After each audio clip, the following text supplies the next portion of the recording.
Breaking news ప్రకాశం జిల్లాలో చిన్నారి లక్షిత్ మృతి మిస్టరీ వేయడం లేదు. ఈ నెల 8న కనిపించకుండా పోయిన చిన్నారి నిన్న గ్రామానికి దూరంగా నిర్మానుష్య ప్రాంతంలో నిర్జీవంగా కనిపించాడు లక్షిత్. అసలు ఆ చిన్నారి ఎలా మృతి చెందాడు, 2.5 ఏళ్ల బాబు అంత దూరం ఎలా వచ్చాడు అనేది ఇప్పటికీ తెలియడం లేదు. అయితే సాధారణ మరణమే అంటూ దాటవేత దూరంలో పోలీసులున్నారు. మరోవైపు చిన్నారి లక్షిత్ మృతిపై సీఎం చంద్రబాబు ఆరా తీశారు.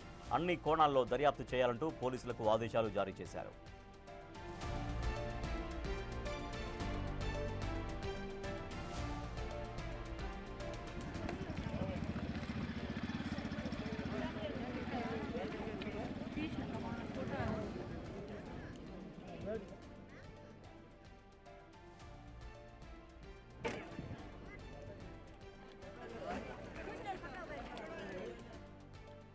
ఎక్కడైతే లక్షిత్ మృతదేహం లభించిందో అక్కడే పోస్ట్ మార్టం నిర్వహించారు డాక్టర్లు. ఇప్పటికే క్లూస్ టీం ఆధారాలు కూడా సేకరించింది.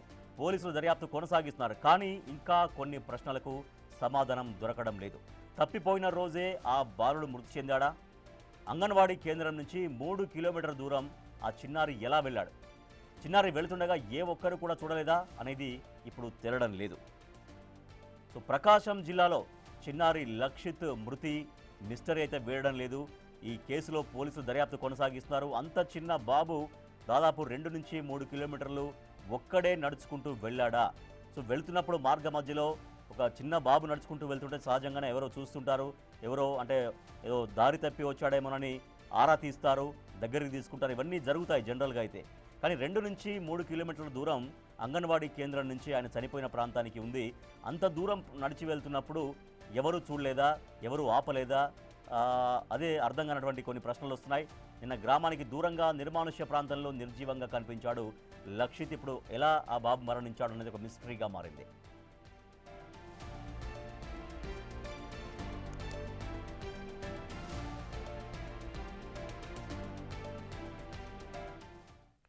మా ప్రతినిధి శ్రీనివాస్ మరింత సమాచారం అందిస్తారు. శ్రీనివాస్, ఆ బాబు దాదాపుగా 3 కిలోమీటర్లు ఒక్కడే ఎలా వెళ్ళాడు అనేది ఒక బిగ్ క్వశ్చన్గా మనకు కనిపిస్తోంది. సో చిన్నారి మృతికి ఏంటి కారణాలు, ఏం చెప్తున్నారు? పోలీసుల ఎంక్వైరీ ఎట్లా ఉంది? సాధారణ మరణంగా ప్రస్తుతానికి పోలీసులు చెప్తున్నప్పటికీ కూడా సో దాంట్లో చాలా డెప్త్ ఎంక్వైరీ అనేది ఎట్లా కొనసాగుతోంది? రాజేష్, ప్రకాశం జిల్లా కంబం మండలం లింగోజిపల్లిలో అపవంశం తెలియని చిన్నారి 2.5 సంవత్సరాల చిన్నారి లక్షిత్ మృతి అనేది ఇప్పటికీ కూడా వేడని మిస్టరీ అలాగే కొనసాగుతుంది. చిన్నారి అంగన్వాడీ స్కూల్ నుండి ఉదయం 11 గంటలకు బయటకు వచ్చినటువంటి చిన్నారి సుమారు 2 రోజుల అనంతరం అంటే 8వ తేదీ బయటకు రాగా 10వ తేదీ ఉదయం తెల్లవారుజామున అతన్ని చూడటం జరిగింది. అయితే ఈ 2 రోజుల పాటు చిన్నారి ఎక్కడున్నాడు, అసలు ఏమైంది, అసలు చిన్నారికి ఏం జరిగింది అనేది కూడా ఇప్పటికీ కూడా అంతుపట్టని మిస్టరీగా మిగిలిపోయింది. అంగన్వాడీ కేంద్రం నుంచి బయటకు వచ్చినటువంటి చిన్నారి 3 కిలోమీటర్లు నడిచి వెళ్ళటం సాధ్యమేనా? అందులో మరలా 2 రోజుల పాటు 9వ తేదీ 10వ తేదీ ఎక్కడున్నాడు అనేది కూడా ఇప్పటికీ 8వ తేదీ రాత్రి 9వ తేదీ రాత్రి ఎక్కడున్నాడు అనేది కూడా ఇప్పటికీ మిస్టరీగానే మిగిలిపోయింది. అయితే చిన్నారి ఒకవేళ నడుచుకుంటూ వెళ్ళినప్పటికీ 2 రోజుల పాటు ఎక్కడున్నట్లు సుమారు అక్కడ 2 గ్రామాలు, చిన్న పల్లెటూరు, 2 గ్రామాల మధ్య దూరం కూడా కిలోమీటర్ మించి ఉండదు. అయితే పొలాల్లోకి వెళ్ళినప్పుడు ఆ పొలాల్లో రైతులు కూడా ఇప్పుడు పంట సీజన్ జూన్ నెల స్టార్ట్ అయ్యి ఏరువాకు కూడా స్టార్ట్ అయిన నేపథ్యంలో పొలాలన్నీ కూడా బాగు చేసుకునే ప్రక్రియలో రైతులు ఉన్నారు. అయితే ఈ పొలాలు బాగు చేసుకునే రైతులు చిన్నారి పొలాల వెంట లేదా రోడ్డు వెంట నడుచుకుంటూ వస్తుంటే ఎవరూ గమనించలేదా అనేది కూడా ఇప్పటికీ మిస్టరీగానే మారింది. అయితే 9వ తేదీ పోలీసు బృందాలు 10 బృందాలుగా ఏర్పడి డ్రోన్ కెమెరాల సాయంతో పోలీసు డాగ్ సాయంతో కూడా సెర్చింగ్ చేశారు.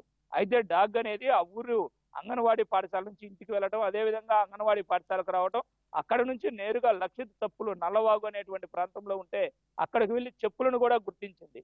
అయితే ఆ చెప్పులకి మృతదేహం పడి ఉన్న ప్రాంతానికి కూడా దాదాపు 500 మీటర్ల కంటే తక్కువ దూరమే ఉంది. మరి చెప్పులను గుర్తించినటువంటి పోలీస్ జాగలం బాడీని ఎందుకు గుర్తించలేకపోయింది అనేది కూడా ఇప్పటికీ గ్రామస్తులు ప్రశ్నిస్తున్నారు.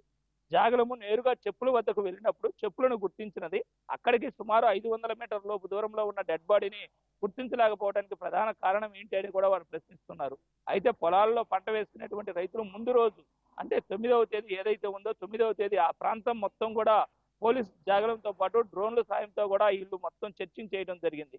అయితే ఆ సమయంలో బాడీ అక్కడ లేదని కూడా వాళ్ళు నిర్ధారణగా చెప్తున్న పరిస్థితి ఉంది. అటువంటప్పుడు 10వ తేదీ ఉదయానికి ఆ బాడీ ఎక్కడి నుంచి వచ్చి అక్కడ ప్రత్యక్షమైంది అనేది కూడా ఇక్కడ $1 మిలియన్ ప్రశ్నగా మిగిలింది. అయితే ఒకవేళ లక్షిత్ నడుచుకుంటూ వెళ్ళినప్పటికీ ఇవన్నీ కూడా నేరుగా రోడ్డు మార్గం కాకుండా అంత పొలాలు, వాగులు, వంకలు, గుట్టలు లాంటివి ఉన్నాయి. మరి వీటిల్లో నుంచి చిన్నారి నడుచుకుంటూ వెళ్ళటం సాధ్యమేనా? మరి నడుచుకుంటూ వెళ్తే చిన్నారి ముళ్ళ పొదలు, అదేవిధంగా కంచెలు ఉన్నప్పుడు వాటిని ఎలా దాటాడు? వాగు, వంకలు ఉన్నప్పుడు వాటిని ఎలా దాటాడు అనేది శ్రీనివాస్, కూడా అయితే ఆ ఇప్పటికీ చిన్నారి స్థానికులు ప్రశ్నిస్తూ అంగన్వాడీ ఉన్నారు. కేంద్రం నుంచి బయటకు పెద్దవాళ్ళు ఎలా వచ్చినప్పుడు నడుచుకుంటూ వెళ్తున్నప్పుడు అంటే అంగన్వాడీ కేంద్రం దగ్గర పొలాలు స్టార్ట్ అవుతాయా? మామూలుగా ఒక ఊరులాగా లేదా అంటే ఇండ్లు అవన్నీ లేదా డైరెక్ట్గా పొలాలే స్టార్ట్ అయ్యాయా? ఎవరు చూడకపోవడానికి గల కారణం ఏంటి అనేది? రాజేష్, మనం ఇక్కడ కానీ అంగన్వాడీ కేంద్రం అనేది గమనించినట్లయితే ఊరికి చివారు ప్రాంతంలో అంగన్వాడీ కేంద్రం ఉన్నప్పటికీ అంగన్వాడీ కేంద్రం చుట్టుపక్కల కూడా మొత్తం ఇల్లున్నాయి. అయితే అంగన్వాడీ కేంద్రం నుంచి తూర్పు వైపుకి వస్తే 200 మీటర్ల దూరంలో లక్షిత్ వాళ్ళ ఇల్లు ఉంటుంది. అదే పరమట వైపుకి కానీ వెళ్ళినట్లయితే సుమారు 100 మీటర్ల దూరం తర్వాత పొలాలు స్టార్ట్ అవుతాయి. అయితే ఈ 100 మీటర్ల దూరం లోపే ఒక గవర్నమెంట్ పాఠశాల, ఉన్నత పాఠశాల, అదేవిధంగా ఎలిమెంటరీ స్కూల్ కూడా ఆ ప్రాంతంలో ఉంది. అయితే చిన్నారి ఆ 11 గంటలు 11 గంటల 30 నిమిషాల సమయంలో బయటికి వచ్చినట్లయితే పాఠశాలలో పిల్లలు కూడా ఆడుకుంటూనో లేదా మధ్యాహ్న భోజనానికి సిద్ధమవుతూనో పిల్లలంతా కూడా పాఠశాల ఆవరణంలో బయట వైపే ఉండే అవకాశం ఉంది. చిన్నారి వెళ్తున్నట్లయితే పిల్లలు ఖచ్చితంగా చిన్నారిని గమనించి చిన్నారిని పలకరించడమా లేదా స్కూల్లోకి తీసుకుపోవటమా చేసేటువంటి అవకాశం ఉంది.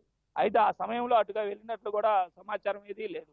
అయితే అంగన్వాడీ కేంద్రం నుంచే పిల్లవాడు మిస్ అయ్యాడు. అయితే మిస్ అయిన పిల్లవాడు 2 రోజుల పాటు ఎక్కడున్నాడు? 9వ తేదీ 10వ తేదీ ఉదయం వరకు, 8వ తేదీ 11 గంటల నుంచి 10వ తేదీ ఉదయం అక్కడ మృతదేహంగా కనిపించే వరకు చిన్నారి ఎక్కడున్నాడు? మృతదేహం అనేది 2 రోజులు దాటినట్లయితే ఉండేటువంటి స్థితి వేరుగా ఉంటుంది. దాదాపు కూడా 9వ తేదీ నైట్ గానీ లేదా 10వ తేదీ ఉదయం గానీ మృతి జరిగి ఉండొచ్చని కూడా డాక్టర్లు ప్రాథమికంగా ఒక అంచనాకు వచ్చిన పరిస్థితి ఉంది. అదే విషయాన్ని పోలీసులకు కూడా చెప్పినట్లు తెలుస్తుంది. అయితే ఆ విషయం చెప్పినప్పుడు మరి చిన్నారి 8వ తేదీ సాయంత్రం భారీ వర్షం కూడా ఆ ప్రాంతంలో కురిసింది. మరి వర్షం కురిసినప్పుడు చిన్నారి ఎక్కడున్నాడు? అదేవిధంగా అయితే పోలీసు జాగిలాలు అనేవి మొత్తం కూడా ఆ నల్లవాగు పరిసర ప్రాంతాలు, మృతదేహం దొరికిన ఆ ప్రాంతాల్లోనే తిరగడాన్ని బట్టి దాదాపుగా ఎవరైతే చిన్నారిని కిడ్నాప్ చేశారో ఆ వ్యక్తులు ఆ ప్రాంతంలోనే చిన్నారిని నిర్బంధించుకుని ఆయా ప్రాంతాల్లో తిరుగుతూ ఉన్నట్లుగా కూడా పోలీసులు ప్రాథమికంగా కొంత అనుమానానికి అయితే వచ్చినట్లు తెలుస్తుంది.